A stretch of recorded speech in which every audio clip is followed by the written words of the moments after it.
اس کے بعد باغ والوں کا قصہ بیان کیا جا رہا ہے. باغ کہتے جنت، جنت مینس باغ، گارڈن. کیا واقعہ ہے بیان کیا گیا. اِنَّا بَلَوْنَاهُمْ كَمَا بَلَوْنَا أَصْحَابَ الْجَنَّةِ. ہم نے ان کو ایسے آزمایا جیسے باغ والوں کو آزمایا. کیسی آزمائش تھی؟ ایک شخص تھا، غالباً یہ یمن کا کوئی علاقہ تھا، یمن کا. وہاں ایک شخص رہتا تھا، اس کا ایک باغ تھا جو بہت پھل دیتا تھا. تو کیا کرتا تھا، باغ کے پھلوں کی پیداوار کا ایک بڑا حصہ وہ غریبوں میں تقسیم کرتا تھا، مسکینوں میں. باپ جب تک زندہ رہا تب تک وہ باغ کے پیداوار کا ایک حصہ مسکینوں میں تقسیم کرتا تھا،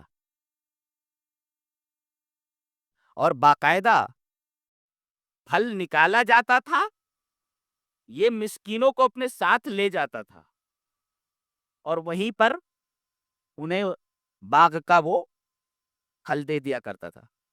یہ مر گیا، اس کے بچے آئے، کہا کہ ہمارا باپ پاگل تھا. آج کل کے بچے ایسے ہی ہوتے ہیں، زندگی کے بھر باپ اس کے لیے ہر طرح کی قربانیاں دیتا ہے، انگلی پکڑ کر چلاتا ہے، جب بوڑھے ہو جاتے کہتے ہیں پاگل ہے، یہ ان کو کچھ سمجھتا ہے کیا؟ کچھ سمجھتا ہے؟ سب بولتے بچے ایسا بولتے ابا کو کچھ سمجھتا ہے کیا؟ ارے تجھے کچھ بنانے کے لیے، اتنا بڑا کرنے کے لیے کتنی قربانیاں دی ہیں تیرے باپ نے.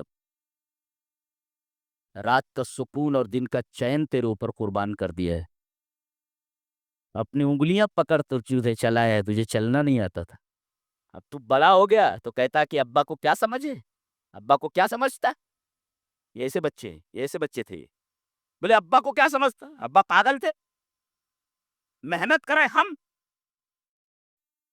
باغ کے اندر جو مزدوری کا پیسہ ہوتے ہیں ہم، اور یہ فری میں یہ آ کر کے پھٹیچر لوگ، فقیر لوگ پیداوار کا ایک حصہ لے کر کے چلے جاتے. ہم کیوں دیں؟ ان کی نیت ہو گئی خراب. ایک نکتہ ہے، انما الاعمال بالنیات، عمل کا دار و مدار نیت پر ہے. کبھی کبھی نیت ایک دم جب خراب ہو جاتی ہے تو اللہ آدمی عمل کرتا بھی نہیں، اس کی خرابی ہے، نیت کے اوپر فیصلہ ہو جاتا ہے. یہ نیت کی خرابی لے کر کے سوئے کہ ہمیں صبح اٹھنا ہے اور چپکے چپکے وہاں باغ میں پہنچنا ہے، آواز نہیں کرنی ہے تاکہ کوئی مسکین ہم کو جاتا ہوا دیکھ نہ لے اور ہمارے ساتھ نہ ہو لے.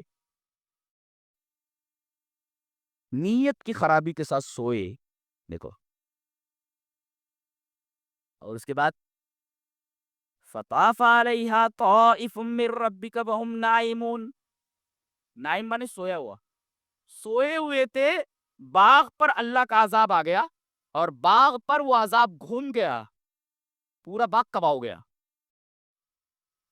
اب اٹھے یہ فتنادوا مصبحین، صبح کے وقت انہوں نے ایک دوسرے کو پکارا، انیقتوا علی حرثکم ان کنتم صارمین، کاٹنا ہے تو جلدی کرو بھائی، کھیتی پر چلنا ہے. حرث مینس کھیتی، کھیتی پہ چلنا ہے. فانطلقوا وهم يتخافتون، وہ چلتے تو دھیرے دھیرے بولتے تھے. تخافت مانے ایک دوسرے سے دھیرے دھیرے بات کرنا. فانطلقوا وهم يتخافتون الا يدخلنها اليوم عليكم مسکین، دھیرے دھیرے بات کر رہے تھے تاکہ کوئی مسکین باغ میں نہ آ جائے. پہنچے، ٹھیک جگہ پر پہنچے، دیکھ رہے باغ ہے یہ نہیں ہے. فلما رأوا قالوا انا لضالون، بولے لگتا ہے راستہ بھٹک گئے، ہم لوگ راستہ بھول گئے، یہ ہمارا باغ کدھر گیا، لگتا ہے راستہ بھول گئے.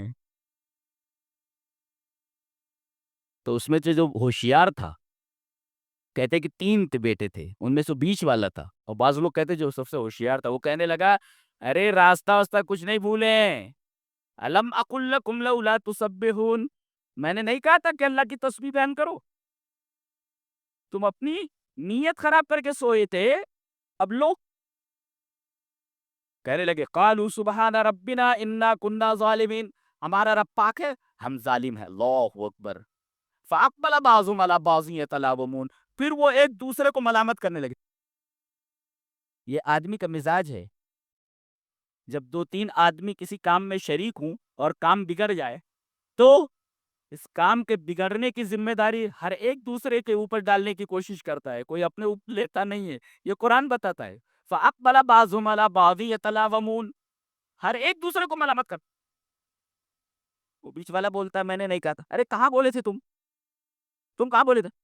ارے بھائی تم کو بولنا تھا نا، میں کیا بولتا بول، تم کو سمجھنا چاہیے۔ ہر ایک آدمی اپنے اوپر سے ذمہ داری ادا رہا ہے، ایک دوسرے کو ملامت کر رہا ہے۔ فَأَقْبَلَ بَعْضُهُمْ عَلَىٰ بَعْضٍ يَتَلَاوَمُونَ، یہ بات تباہ ہو گیا۔ كَذَلِكَ الْعَذَابُ، اللہ فرماتا اسی طرح عذاب آتا۔ تو ان لوگوں کی نیت خراب ہو گئی تھی، اور نیت کی خرابی کا نتیجہ کیا؟ وہ پورا باغ تباہ ہو گیا۔ نقطہ یہ ملا، سبق یہ ملا کہ اپنے مال میں سے غریبوں کا حق نکالتے رہنا چاہیے، اس سے مال پاک ہوتا رہتا ہے، مال کم نہیں ہوتا۔ ورنہ جس طرح سے ان مسکینوں کا حق نہ دینے کی وجہ سے باغ پورا کا پورا عذاب کی لپیٹ میں آ کر کے تباہ ہو گیا، ایسے ہی آدمی جو مال رکھے رہتا ہے، زکوٰۃ اور صدقہ نہیں نکالتا، مال تباہ ہو جاتا ہے، یقین کرو آپ۔